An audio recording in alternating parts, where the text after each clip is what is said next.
Welcome to the online session of Sri Gokulam Public School, Vadagara. How are you children? All are fine? Okay, then welcome back to our economics class, sectors of the Indian economy. Previous class we learned about the primary sector and the secondary sector. Everyone will have learned what was taken in the last class. Okay, today we are going to discuss about the tertiary sector. After primary and secondary sector, there is a third sector known as tertiary sector. It is also known as service sector. The activities fall under this sector will help the primary sector and the secondary sector. These activities do not directly produce goods, but they are an aid or a support for the production process. We have seen in the primary sector, we have taken raw materials from the nature. When comes secondary sector, making them valuable goods. These valuable goods need to be transported and sold wholesale and retail shops. Carrying these valuable goods one place to another is known as transportation. Transportation come under the categories of a tertiary sector.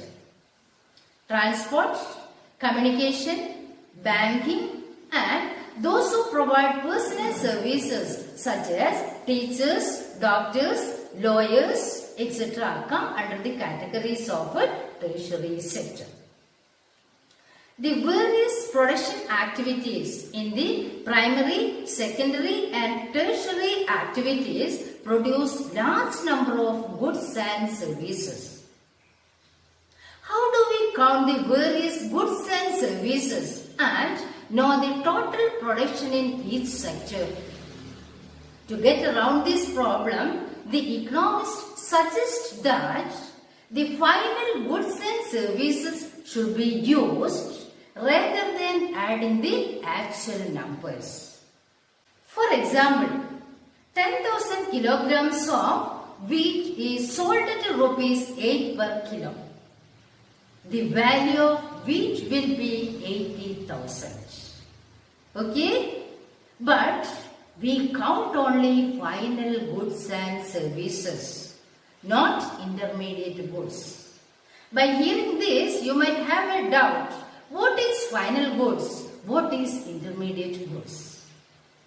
The final goods as such goods are of ready for consumption.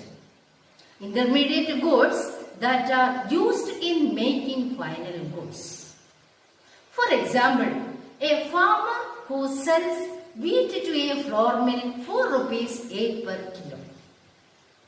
The mill grinds the wheat and sells it to a flour into biscuits company for about rupees 10 per kilo. The biscuit company use the flour and make 4 packets of biscuits and sells it to a consumer for rupees 60. Here, biscuits are the final goods. Their value is 60 rupees. The intermediate good is wheat flour.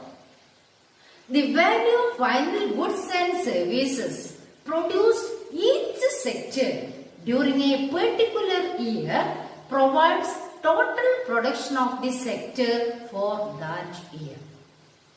And the sum of the production in the 3 sectors gives what is called gross domestic product of a country or GDP.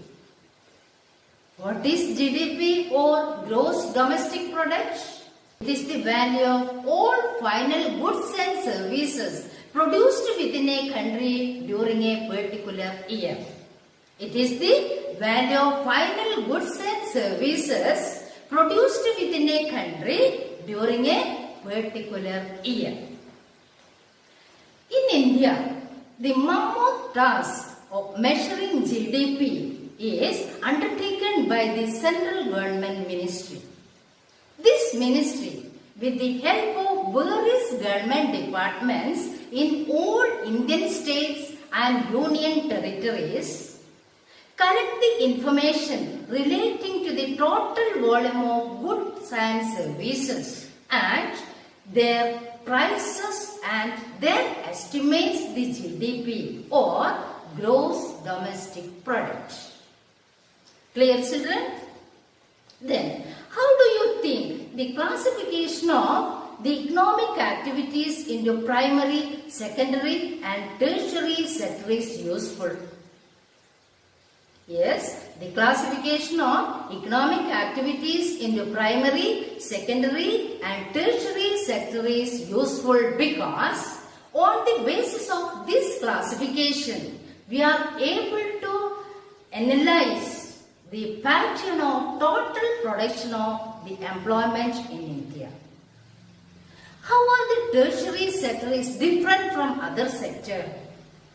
The tertiary sector is different from other sector because the activities fall under these categories is the healthy development of primary and secondary sector.